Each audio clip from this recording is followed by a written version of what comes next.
Ya, saya mencari-cari tapi alhamdulillah dapat inspirasi dari Twitter Profesor Dr. Asim bin Abdullah Al-Qaryuti.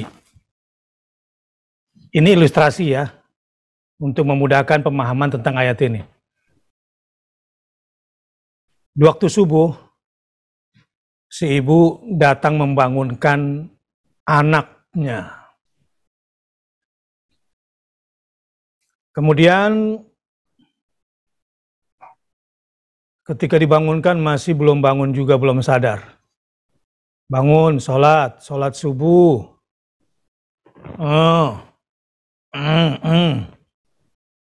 Tidur lagi. Ternyata ibunya selesai sholat, anaknya masih diranjang dan sholat jamaah sudah selesai. Dibangunkan lagi dan belum bangun. Setelah itu, ibunya tidak membangunkan dia sampai akhirnya dia telat masuk ruang ujian hari ini di kampusnya. Mungkin gak sempat mandi dan gak sempat gosok gigi, langsung lari ke kampus. Sampai di kampus ujian sudah selesai. Tutup. Dia telepon ibunya dari kampus. Bu, ujian sudah selesai. Aku ketinggalan nih. Kenapa ibu gak bangunkan saya? Nah, itu pertanyaannya itu nanti.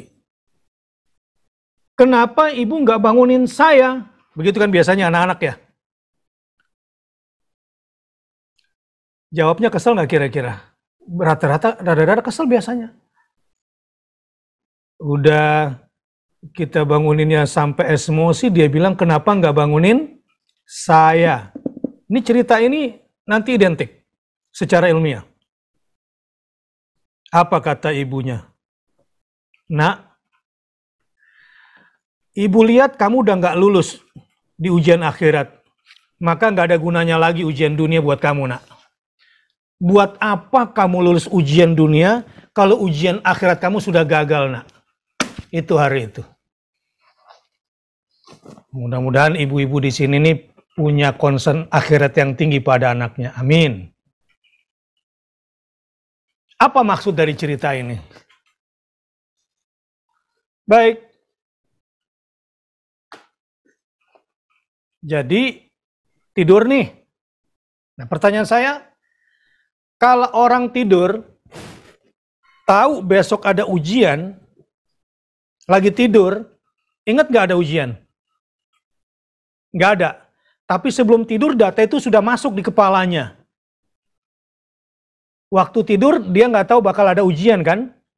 Setelah dia bangun, kira-kira data itu masih nempel nggak di kepalanya bahwa ujian ada hari ini? Masih. Oke. Nih, gambaran nanti di waji'a yauma idzin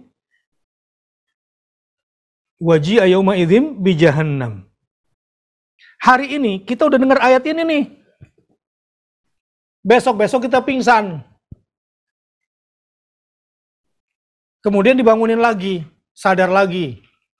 Pernah dengar nggak ayat 23 surah Al-Fajr di 3MQ? Pernah. Waktu pingsan, ingat nggak? Nggak. Nanti ketika meninggal dunia, dengan izin Allah Subhanahu wa Ta'ala,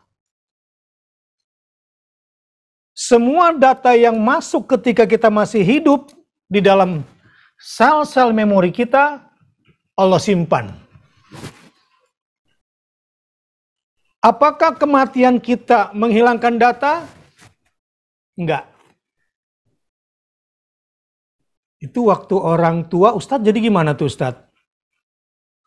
Orang kemudian tiba-tiba stroke atau kena serangan sel memorinya, dia cuma nggak bisa meloading pada hari itu, tapi ingatan itu, data itu masih tersimpan dengan izin Allah.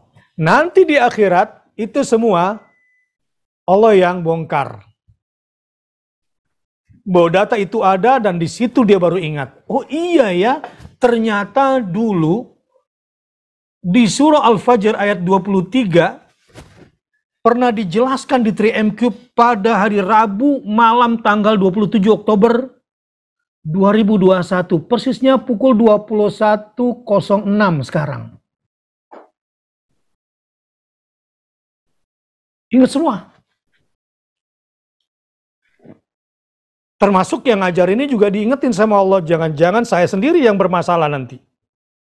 Naudzubillah min dzalik. Tapi itu disimpan oleh Allah Subhanahu wa taala.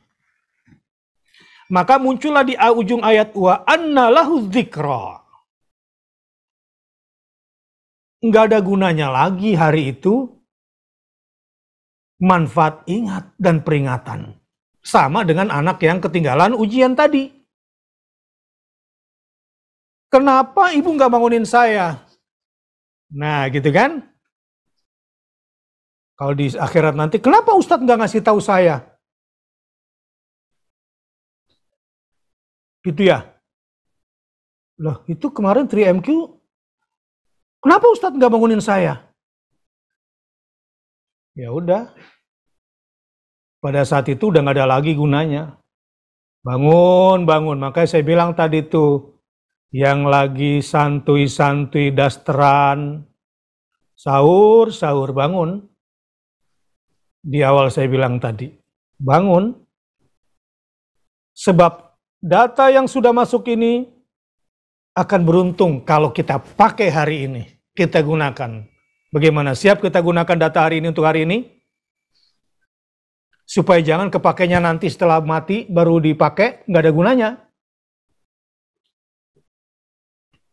Sama dengan anak yang ujian tadi.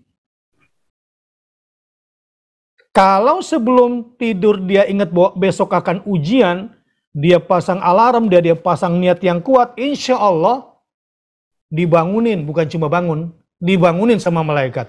Betul nggak? Iya, karena mekanisme tubuh itu, kalau misalnya kan diantara ibu-ibu ada nih otomatis, mau bangun jam 3, udah bangun aja tuh jam 3. Karena tubuh kita ini, memori kita ini berikut sel-selnya lebih hebat daripada alarm jam itu. Nah persoalannya, kitanya mengaktifkan atau meng-off-kan yang itu.